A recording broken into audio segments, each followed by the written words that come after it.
Good morning, everyone. This is Joe Walker. I wanted to go over with my colleague Terry Greenfield with you the process for the nominating committee and board member recruitment going forward with the AMPP.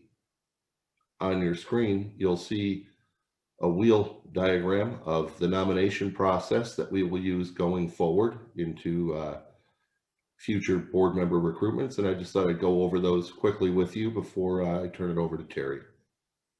Our first step is that we discuss the board's needs, competencies, and representation with the boards to replace knowledge, skills, and abilities of board members that will be coming off and looking to the membership to fill those slots for those that are willing to do so. We will confirm the available seats on the boards and the potential appointment or reappointment of current board members. We're going to communicate those targeted needs for future board members to the membership and to the press. Then we're going to send out a call for volunteers. The committee will then prepare a matrix scoring system for all of the volunteer candidates, score and rank the candidates according to the knowledge, skills, and abilities that have been established with each board, conduct an interview of that called list. Then we're going to do a priority candidate list. And then we're going to confirm or ratify and install officers, directors, and communicate those results. And that's where we find ourselves today. With that, I'll turn it over to Terry Greenfield. Thank you, Joe. So you can see from where we're at and where we're going to be moving forward, May 1st, we'll open the vote for the membership for the slate that's going to be presented. And that will close on May 22nd. And on May 26th will be the formal announcement. Next slide, please. This is your slate for the AMP Global Center that's going to be presented for the July 1st, 2021 through the June 30th, 2024 term. May recognize a lot of these folks. And again, this will be the slate that will be presented for the upcoming vote. Next slide, please. The next step is, again, we're going to be moving into the AMP board slate for this next term, and that process with the ratification of the slate and the announcement of the results to the AMP membership. So again, this first evolution is a little different as we're moving out. Joe explained the process that will take place really for the future board member slates that will be presented. So I'm sure there's going to be a lot more information to come. Joe, do you have anything else? Unless there are any questions, I'm fine. Thanks, Terry.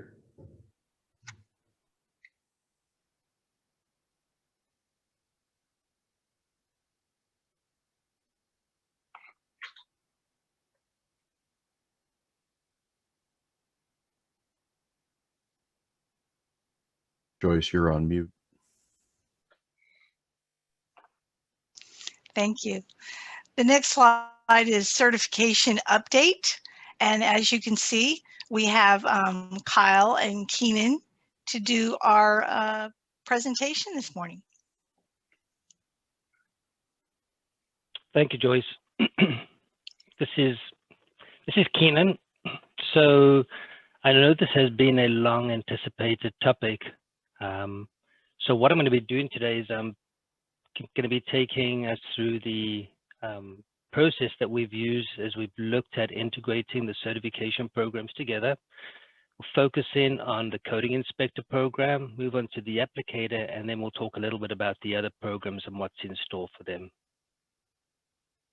Next slide, please.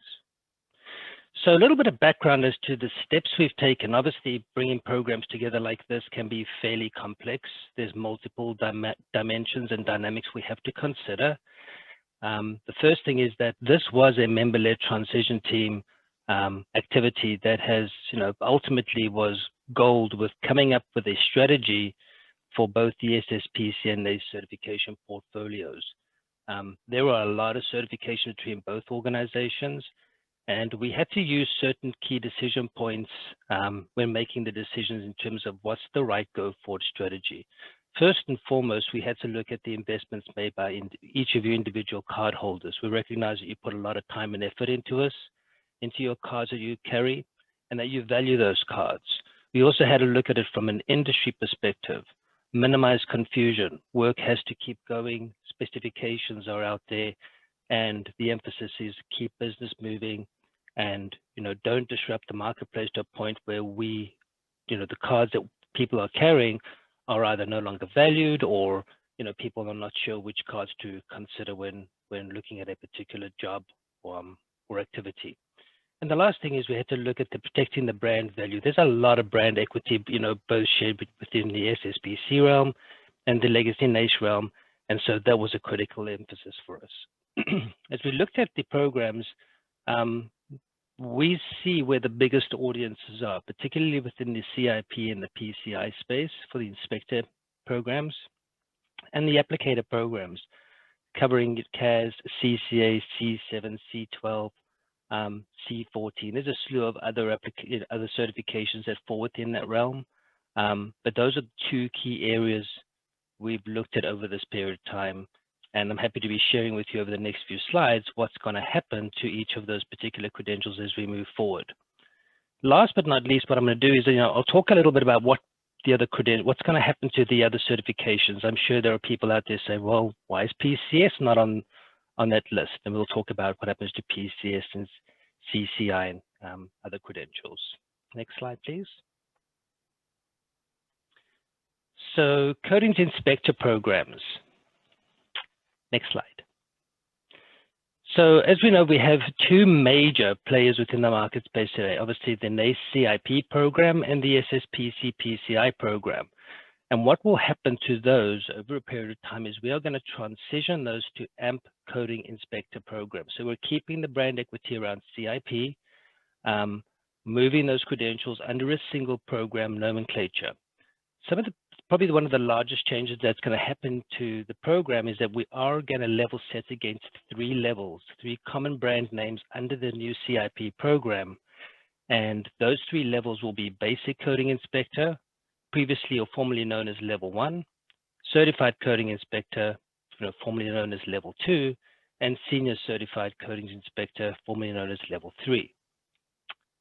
The reason we've done that is we needed to find a way for industry as a whole, when looking at the name or the title of the cards that have been issued, to better understand where that particular individual's skills have been validated. So obviously, as you move up the chain and you acquire new cards or new levels, they position the expertise that you've demonstrated in the actual naming convention. Next slide.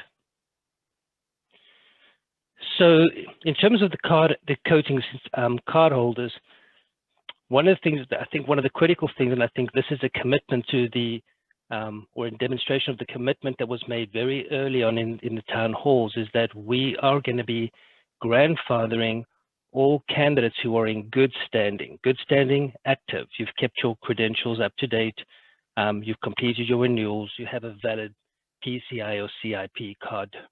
Those will be grandfathered into the highest equivalent level achieved. What that essentially means is if I have a PCI level 2, you'll move into the new AMP CIP program as a certified coating inspector.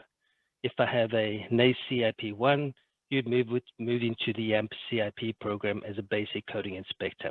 And that's vice versa across the portfolio. AMP will continue to recognize the PCI and CIP cardholder credentials until such time as industry has adopted that name. So in essence, we recognize that industry is going to take a bit of time to update the specifications or any other documentation where either former SSPC or NACE credentials are listed as required. We've looked at that and said, whilst we do want to issue the cards to individuals as quickly as possible, we have to be cognizant of the fact that you are going to get to a job site, and those specifications will still reference your old legacy NACE or SSPC cards. So we will continue to recognize those cards for the go-forward future.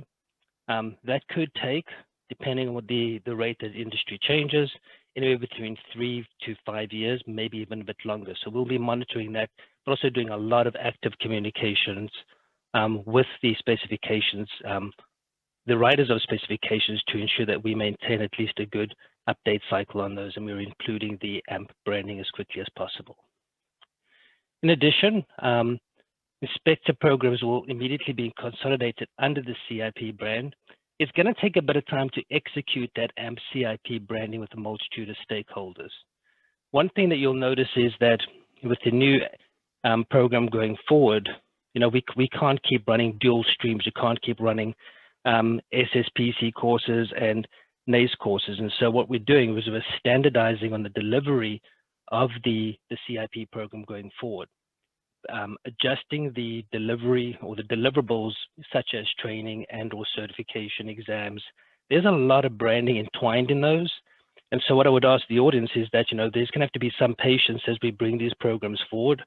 And what you'll recognize is that as you take the next level of your credential, you will still see remnants of, CIP branding, etc. That'll take time to move forward. So CIP will be the brand. It will be visible in many AMP materials going forward. And that is purely just based on the journey that we have to go through together as we bring these programs into fruition. Next slide. So from a cardholder perspective, what do you need to do? So the very first thing is you're going to need to keep your existing certifications current using any existing renewal processes. So for example, if you hold a PCI card, follow the PCI requirements for renewal. Same for CIP. If you hold both credentials, you only need to pay for updating one. So if if your PCI credential is the first one to be renewed, you pay for that, update that particular credential, and then when your CIP card becomes gets to a point of renewal, you'll update those, but you'll only need to make the payment for one of them. We will take care of consolidating the payment versus your renewal timeframes. In terms of your when would you receive your AMP-CIP credential in your new card? Once you receive that CIP credential, the AMP-CIP credential, you'll only be required to maintain your AMP credential. So in the interim, while we do have the existing programs running, until such time as we bring the new AMP-CIP program live, you'll obviously maintain those cards individually.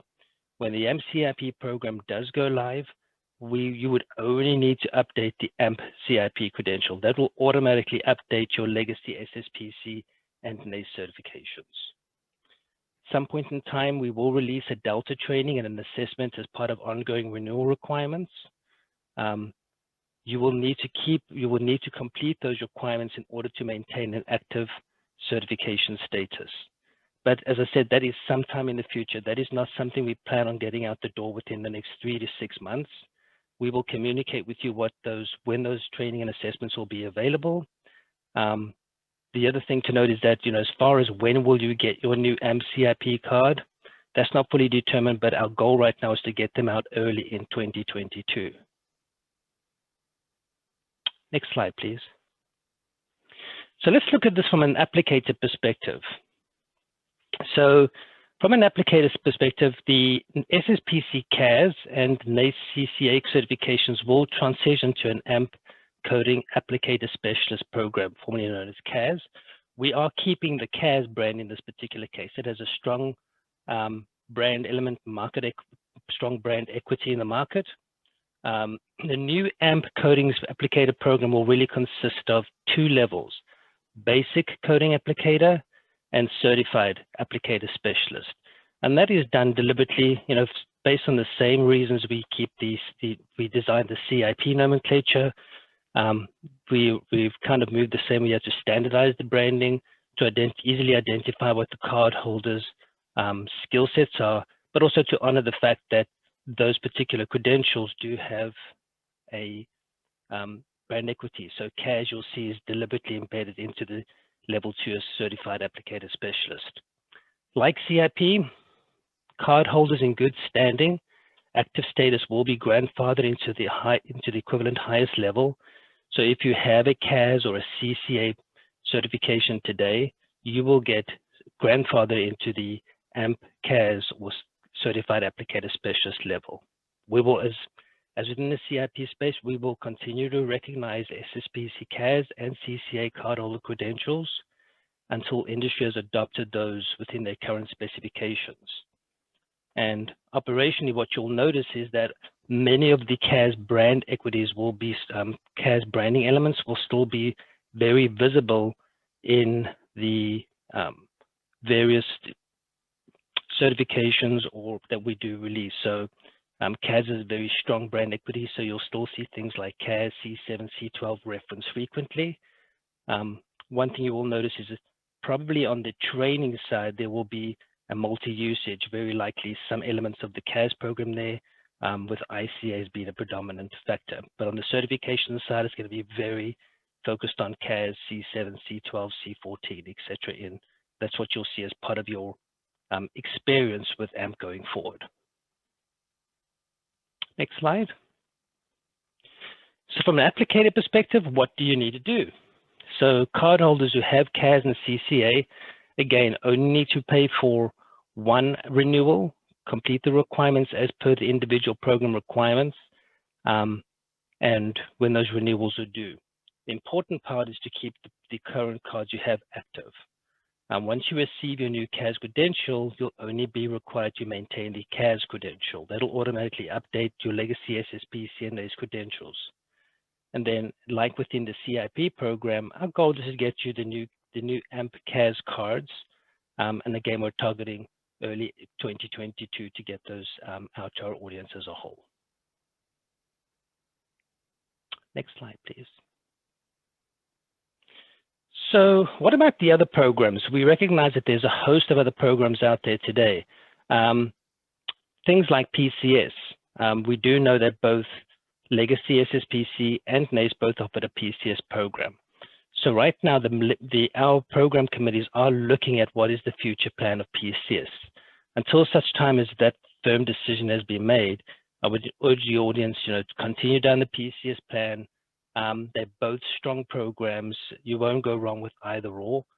We are still committed when we do bring PCS together to minimize the impact to our audience and card holders. So, again, it's, whichever one's preference, looking at it from your perspective, we will eventually standardize those under one.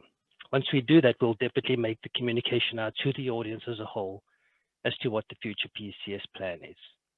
Other programs, including MBPI, MCI, BCI, and CCI, they will continue to be recognized.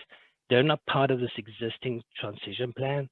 That's not to say we're not going to be looking at them. It's just that we will eventually get around to looking at them from a program committee perspective, and any changes that are made to those programs in terms of go forward strategy, how they fit into the overall inspector program architecture, we'll make sure that those decisions are clearly communicated to our audience based on the outcomes from those member-led program committees.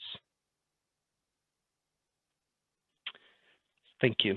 So I don't know if we're going to do Q&A right now at this point, Elisa, so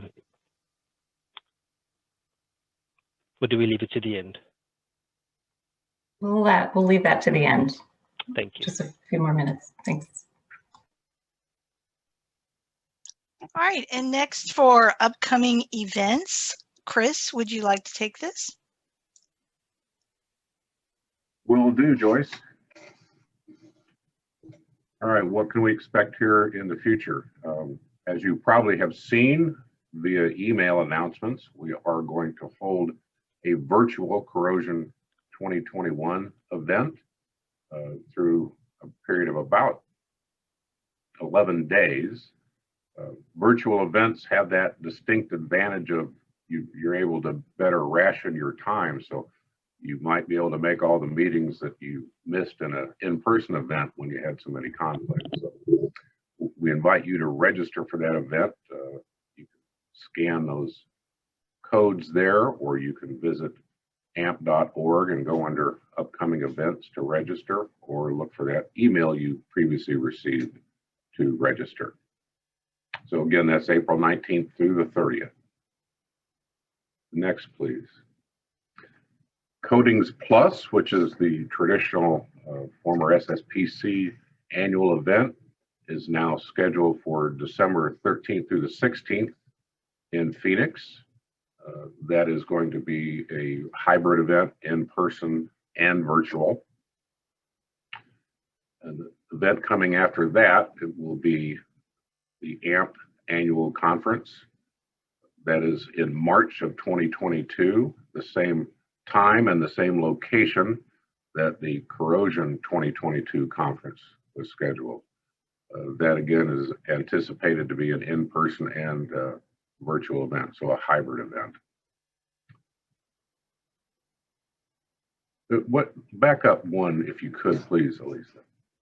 Yeah. So there's a few more events that were things, as you can imagine, in the COVID world are changed quickly. But we also have a Bring on the Heat show in June in Houston, which is going to be an in-person and a virtual event. And we're very pleased to announce that Corrosion Technology Week, which is traditionally held in the fall, is going to be in Houston, October 17th through the 21st at the Royal Sonesta Hotel. So for those of you who have attended CTW events in the past, it's a very technically oriented meeting. A lot of standards work, task groups, information exchanges, forums take place at that show. But again, that's going to be in person and virtual. So those registrations are all available again on the amp.org website. Now we're ready. All right, we hope that you find these town halls informative. We like to keep you plugged in with the latest news coming up. So we do have additional town halls scheduled throughout the year. The next ones coming up will be June the 9th at 8 p.m. Sorry, June 8th. And I believe we have one, don't we have one Thursday of this week as well, Elisa? That was not listed, but if you're interested in. We do, but it'll be the same as today, you know, the same content. So, but if you want to join us again, please do. Sure. So the next town halls with new topics will be June 8th and 9th. But I'm not sure who we have on the agenda for those just yet, but we try to mix it up each time so we get a little flavor of what's going on in the various areas of AMP. We've also got our social media platforms that you can take advantage of. And you should be receiving now fairly regularly an AMP update in your email inbox. Next slide, please, Lisa. Okay, the Q&A portion of our program. Again, feel free to type in your questions in the Q&A box. We've got one on there. We've also got some that were submitted prior to this morning's town hall or this evening's town hall. So we'll field this first Q&A question that was posted from James Creech. This one's going to go to Keenan probably. Sounds like James wants to know if will we no longer continue to not send out printed certifications and require the card holders to print out those online. Keenan, would you like to handle that? Absolutely. Thank you, Chris. So the go forward strategy that we will use is we are going to continue to use the digital cards and certificates that we use. There's a couple of reasons why we do that. Is one, it allows us to get cards and certificates to our audience quicker. Two, it allows the audience, when they need to get a replacement, simply to go online and represent that. Three, it allows the entity where the card holder is doing work to very quickly and easily validate the credential. Obviously, one of the challenges we've had is people duplicating or creating fictitious cards. So this, using the blockchain technology that's built into digital badging, it is a far more secure way of protecting the cards themselves. And before, COVID did put a bit of a dampener in terms of how distribution logistics work globally. In many cases, we found that shipments were being delayed. We couldn't ship, and some people in some countries just weren't getting their credentials. This is a far more robust and predictable way for us to get those cards out there. So we do plan on sticking to the current strategy, which is digital. Thank you, Keenan. All right, we received an email from Theo Handoko from Indonesia, and Theo asks, I currently hold SSPC Level 2 certification, which expires December. I need to upgrade to Level 3, but SSPC no longer offers this. So is it equivalent if I take CIP NACE Level 3? Keenan, again, I'll throw that back to you, or Thank you, Chris. So this is a great question, because what it actually does is it builds on the presentation we did today. So 100% correct. If you do have a PCI Level 2 or a CIP Level 2, what's my next steps? Where do I go from here? Your next step will be, yes, the CIP Level 3, also known as the peer review.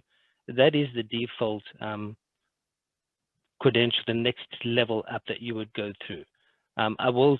One thing I do want to mention to the audience is this is a very fast-paced, fast-moving process. So as you can imagine, behind the scenes, there is a lot of data sitting in a lot of places that we have to bring together. And I would ask for a little bit of patience as we bring those data sources together. The reason I mention this is that you may find a slight delay in terms of being able to register as a current PCI card holder for a Level 3, but we're working very diligently to get those, let's just call it the back end processes together, so that that registration process, the ability to take the next level, is done. Because obviously we're operating in multiple systems right now, and it's our job to make sure that we streamline that in the best interest of our card holders and their natural progression up the skills ladder. But the short answer is yes, CIP Level 3 would be the next logical step under the new CIP program. Super. Thank you, Keenan. We also had an email question in from Nikki Fernandez Chavez, who asked, I have SSPC PCI Level 2 certification. This will be equivalent to NACE CIP Level 2. I think that's a question. And what will be the name? I think you covered some of that, Keenan, in your good presentation, but maybe just reinforce that point. Absolutely. So looking at it from a today's standpoint, today your NACE Level 2 or your PCI Level 2 will still be valid as NACE and NACE CIP PCI SSPC PCI Level 2 credentials. You will continue to hold those cards. Those cards are still valid in the industry, and as a matter of fact, industry, I will go so far as to say that when industry is looking for credentials today as part of their specification requirements, those are the cards that they will likely reference. Around early 2022, we will issue you a new AMP CIP card based on whatever you have today. So if you have a Level 2, you're going to get an AMP CIP Level 2 card. Grandfathered in, we'll automatically send that to you. Over a period of time, and this is where it gets interesting, because one thing we do want to do is over a period of time, we want to standardize on one program. I don't think we want to have the multiple card scenario going on for another 10 years. We do eventually want to get to a point where industry as a whole adopts AMP CIP as the go forward standard. But we realize and recognize the fact that that rate of change is only as fast as industry will do it.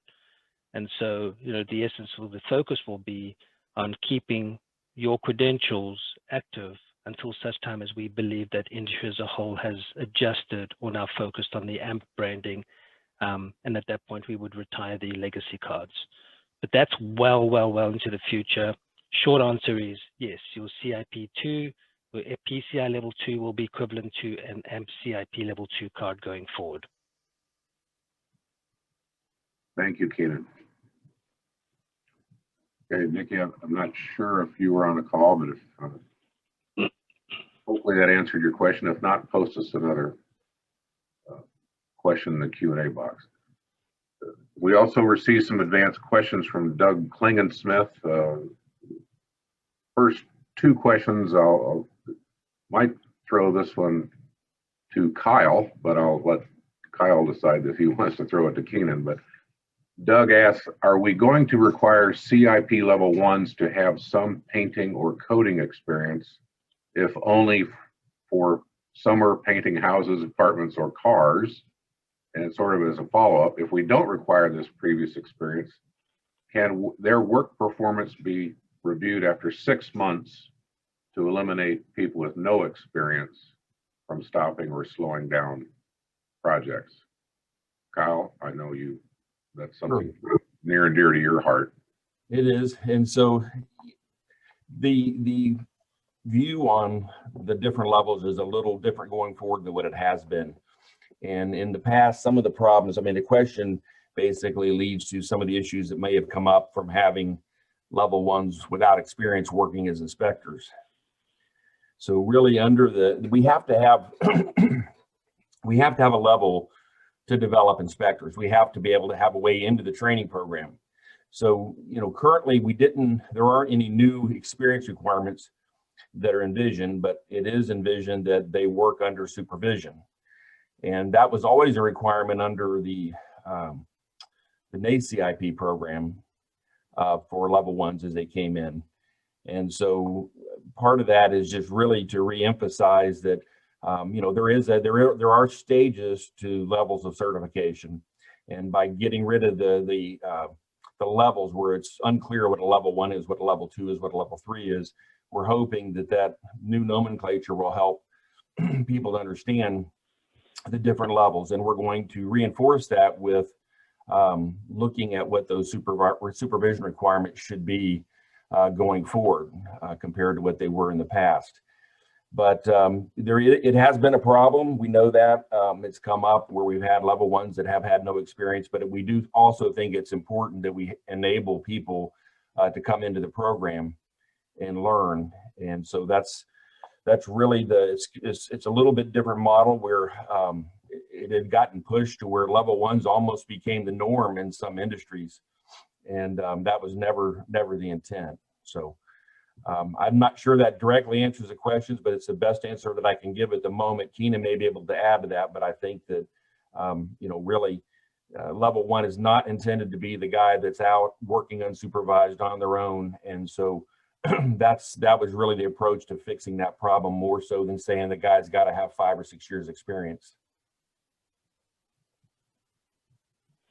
Thank you. I don't have anything to add, Kyle. You covered it perfectly. All right, Doug's got some additional questions, all related to certifications. His next question is, I believe the level CIPs need 2 years of field experience. Should we consider raising that to 5 years?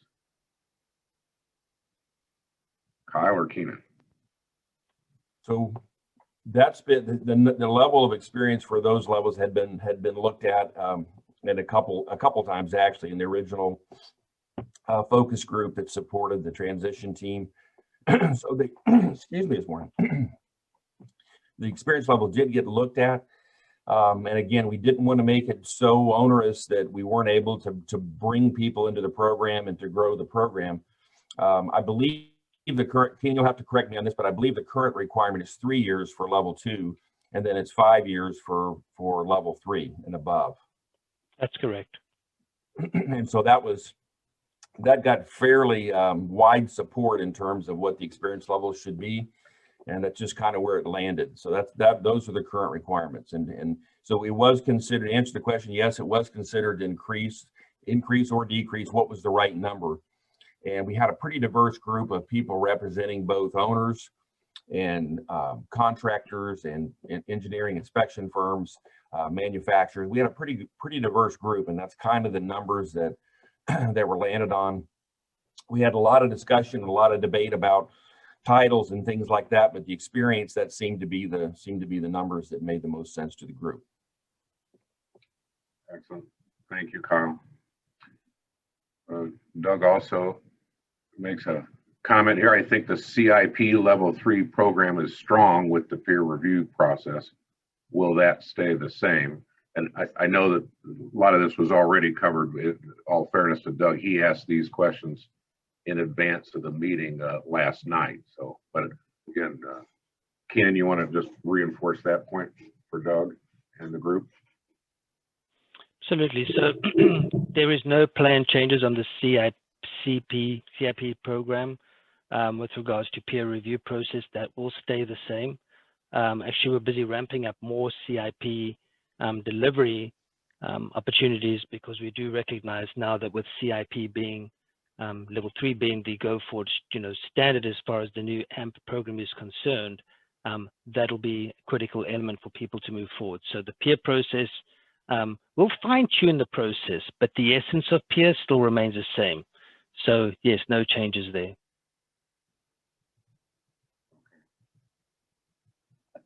I'm not a certified coding inspector myself. That's not my area, but I've never, most of the comments I hear about the peer review process are about how your knees are shaking and your bones are rattling before you go into it. So good to hear that everybody respects that level of examination. Doug, these are great questions. We appreciate you submitting these.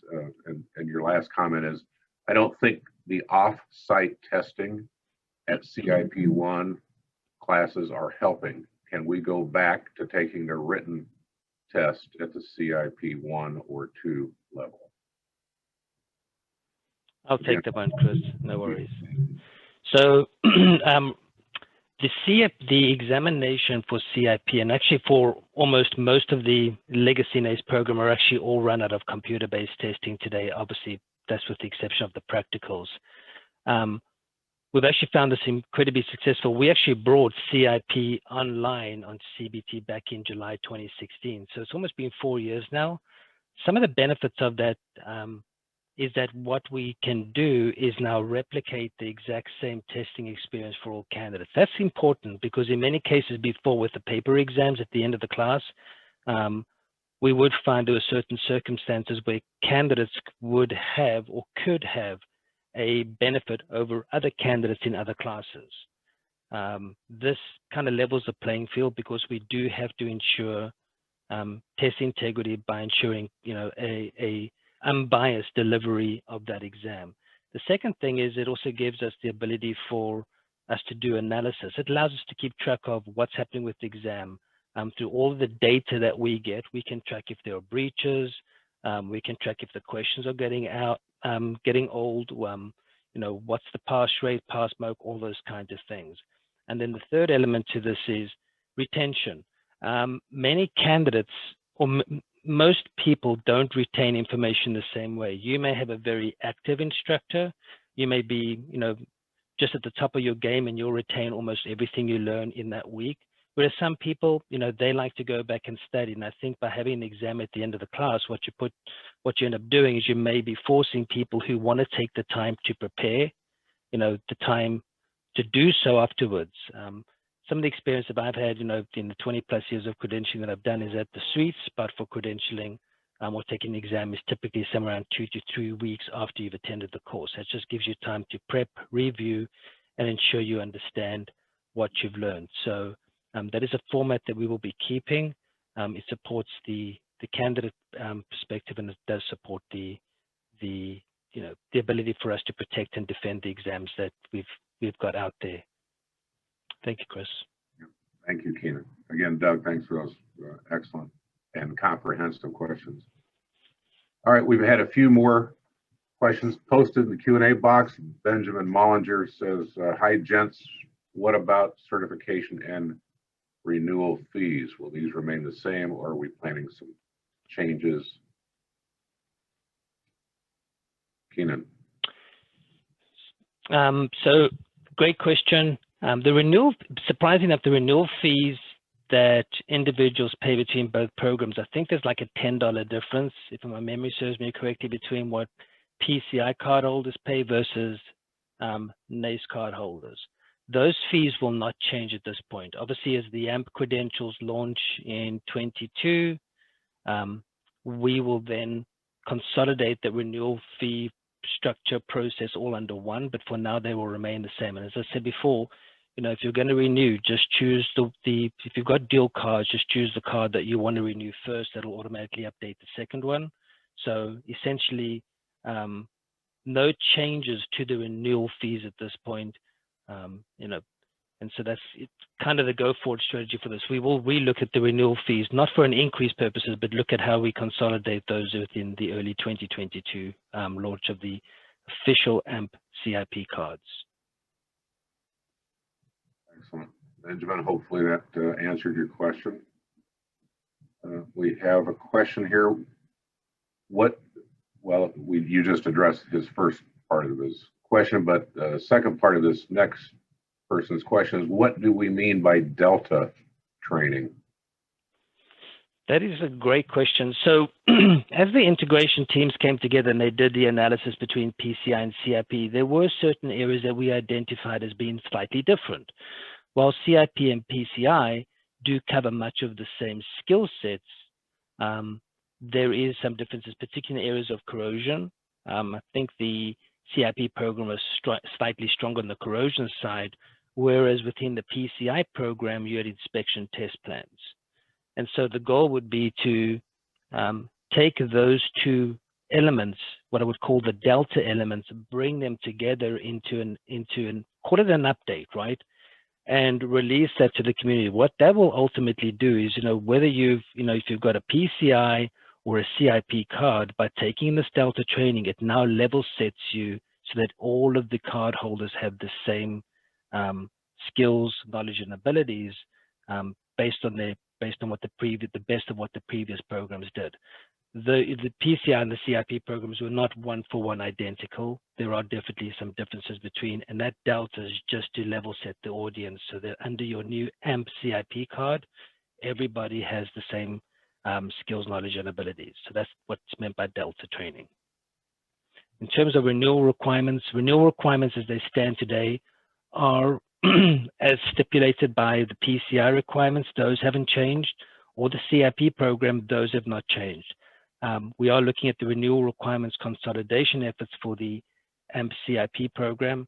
But Carl, I don't know if you want to talk about renewal in the context of where the future credentials would be. With respect to the Delta training in the future, Tina? How do we see the renewal process for the AMP CIP program?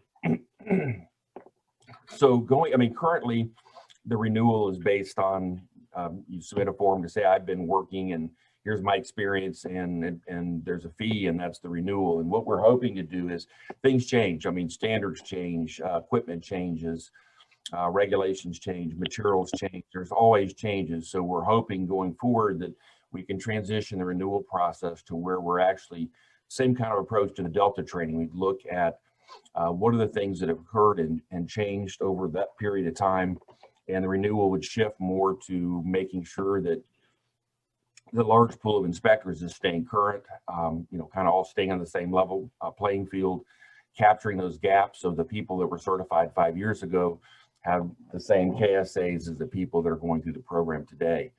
So the renewal process will hopefully transition to more of that model where we're hoping this helps to kind of raise the bar as well for the inspectors. It helps give them a resource where they're able to help keep current and be aware of changes to standards and equipment and materials and so on. And anyway, that would be how we kind of envision the renewal process in the future versus what it is today. Thanks, Kyle. And again, Keenan, we've another certification question from Giuseppe Bronzo, who says we have some NACE CIP level 2 inspectors who cannot sit for the peer review to get their level 3 because of COVID related restrictions. Are remotely held peer reviews being considered? Carl, I'll take this one. Yeah, so, okay. No, you go ahead. Go ahead. No, that's it. I'm sorry. You got it. No worries. So one thing we recognize is that obviously COVID has thrown a bit of a wrench into the existing delivery model around peer.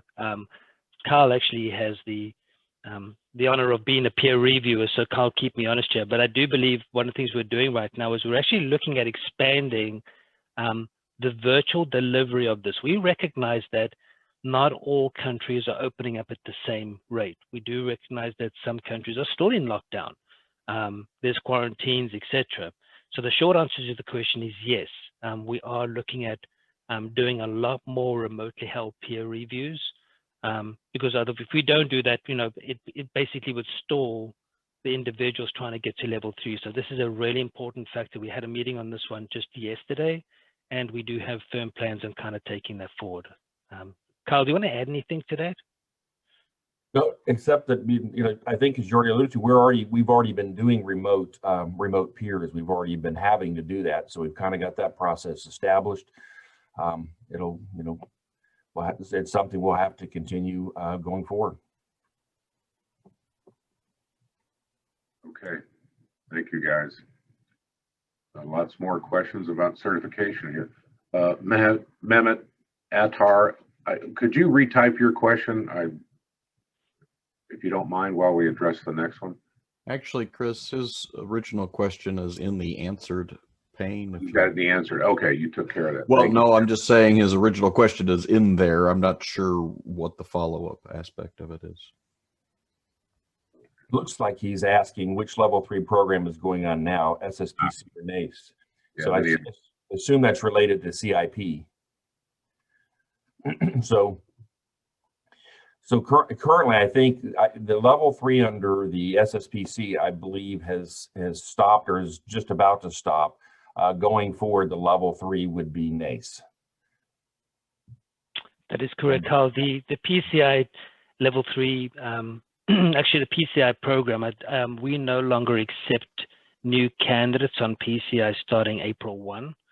So the default, program for any inspector at this point in time would be to follow the NACE CIP path. The good news is if you've done level 1 at the PCI, you're not required to do a NACE level 1 to start on that journey. We honored any existing requirements that you may have met under the predecessor program. So the only thing that's changing is we've moved away from delivering the PCI program and now focus primarily on CIP.